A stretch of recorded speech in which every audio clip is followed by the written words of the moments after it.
Drones, the quadcopters that you see on TV, in commercials, and in the shops. But did you know that in some parts of the world, owning these little toys are illegal without legislation? In the American states of Florida, Texas, Wisconsin, Virginia, and a few others have put a harsh banning on these toys. Mainly because on one hot summer day, a few boys were a little curious and adventurous and decided to peek into people's backyards, only to notice that young women living there were tanning naked, wanted to get a naughty snapshot, right up until their fathers, with their literal Second Amendment rights, came out and shot it down with their shotguns. It's creepy. People are rightfully freaked out about drones spying on them, so when you're flying one, some people will stare at you in envy and others will stare in concern and judgment. And if you don't think drones are creepy, just wait until your neighbor buys one. Next thing you know, a GoPro video of you sunbathing with your man boobs exposed is trending on Twitter, #DroneMoobs. Here are laws in the United States. The law! The subject of where you can and can't fly your drone is being fought in courts every week, it seems. It is now against the law to fly drones in national parks. You can't fly drones around airports, and you can't fly drones for commercial uses, whether that's delivering an Amazon package or recording video that you intend to profit from. They have interactive maps now that show where it's illegal to fly drones, and those areas are only growing. So not only do you feel like a creep when you use one, but you also feel like a criminal. A drone without having a certification. What's the law in Australia for owning a drone? At the moment, under 2 kilos, you can fly a drone, not commercially, but you don't need the license to fly a sub 2 kilo drone. That said, if you're making your own Tropfest film or doing something like that, yep, you can fly a Phantom or anything like that. But you can't hire yourself out as a wedding photographer or whatever with a 2 kilo drone. You're breaking the law, you need a license.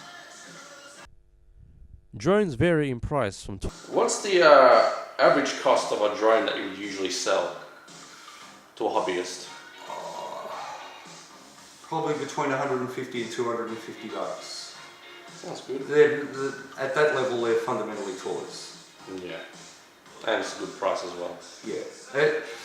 I say to everybody, don't go spending 15, 200, 2,000 bucks on a drone. Buy a toy, learn to fly it, crash it, break it, because you will. Then come back and spend your big dollars on something decent. To conclude this, don't be a smartass. You cannot ignore the rules and get away with it. One Queensland drone operator posted a video online revealing rules being broken and resulted in an $800 fine. CASA has been searching YouTube for Aussie drone pilots breaking the rules in the area of videos, then issuing fines accordingly. You may also know of a boy that flew his drone to Bunnings for a snag. He got busted and was fined $9,000. What's your take on the boy that flew his drone over to Bunnings Warehouse for a snag? Good little stunt, shouldn't have posted on Facebook or YouTube. If he just did it and talked about it, it'd become an urban myth and it'd be funny, but the fact that he got it out there, of course CASA are going to come down on him. You know, that's their job. Do you think that the fine of $9,000 was a bit much? I don't think he copped a $9,000 fine. I think that would have been the maximum that he would have got. I think CASA had a word to him, and after that, any interview I saw post his little stunt, he was spruiking the rules, and then he did explain that it wasn't in one take, it was put together from a series of takes. And he did say the drone was never out of his line of sight, so he faked it. What are the areas in Australia which you can't film with a drone? At the moment, anywhere in the city, any national park, because a drone is basically classed as an aircraft.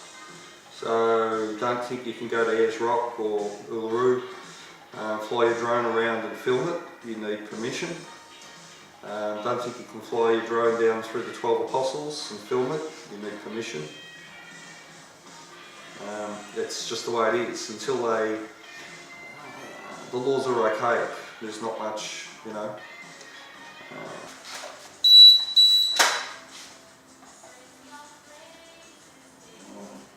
Start.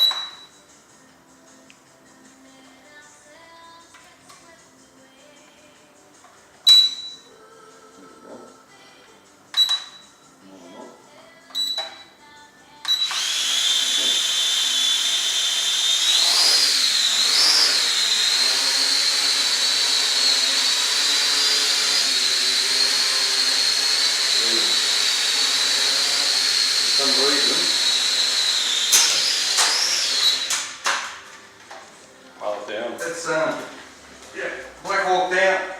How often do you get cinematographers come by your shop?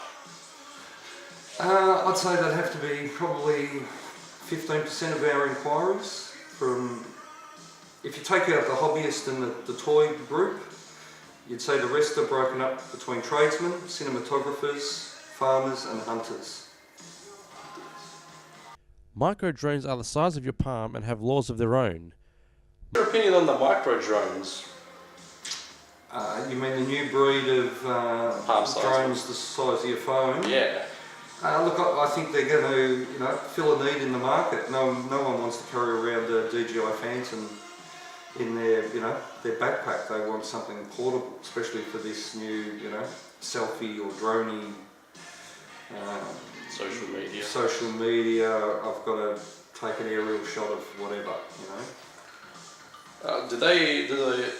Do the micro drones come with good quality cameras, or is it just VGA? No, in fact, probably from this point onwards, you won't see a drone on the market that doesn't have a 4K camera in it. People just don't want 1080p anymore, and they don't want anything less than that, guaranteed. So I think the future's 4K for virtually everything. Have you ever come close to breaking the law yourself? Never. Do you know how the cops would bring down the drones down in Australia? Bring them down. There's so many technologies now. There's the gun that shoots microwaves, literally, fries the innards of the drone, takes it out of the sky. I think the Dutch were training eagles to take drones down, catch them in the sky. The Americans have got a net thing, a drone that carries a net that will catch a drone. Seen that as well. But the real technology that'll probably reign supreme is geofencing. They'll put a geofence around the MCG, so a drone literally can't penetrate it. It'll just stop dead on the edge of the geofence. So it's like an EMP sort of sphere, energy field. I think it just disrupts the signal between the drone and the controller, so it actually can't leave the area or can't enter the area. That's fair enough. So as we were talking before about the Australian qualifications, how long do they usually vary for when you undertake a course? Most of the courses are probably 3 or 4 days long, full time. When I say full time, probably a 4, 5, 6 hour day. Cost wise, they're about $3,000, $2,500 to $3,000, depending on who's doing the training. And then after that, you're a CASA certified pilot, but you still can't go out and fly a drone commercially. Well, you can, but you'd have to operate under somebody else's operator certificate. The operator certificate is obviously required for your insurance and to be kept accountable, basically. Okay. Are there any drones that are heavy enough to carry the heavy cameras such as the F5 or the FS7? Yeah, there are, and they'll be big drones with big powerful motors. You're talking a kilo camera, aren't you? I'm talking 5 kilo cameras, 5 10 kilo kilo camera, cameras. right, okay. There's drones out there, but they're big drones, and a drone like that will end up having a crew of 4 to operate it. There'll be the pilot, the camera operator, there'll be a safety officer, so his job's in charge of the redundancy, batteries, making sure everything's working, and then there'll be a spotter who literally, his job is to keep his eye on the drone, because the 2 operators generally might be staring at their screens. Okay. Have you heard of the virtual reality compatibility? Yep.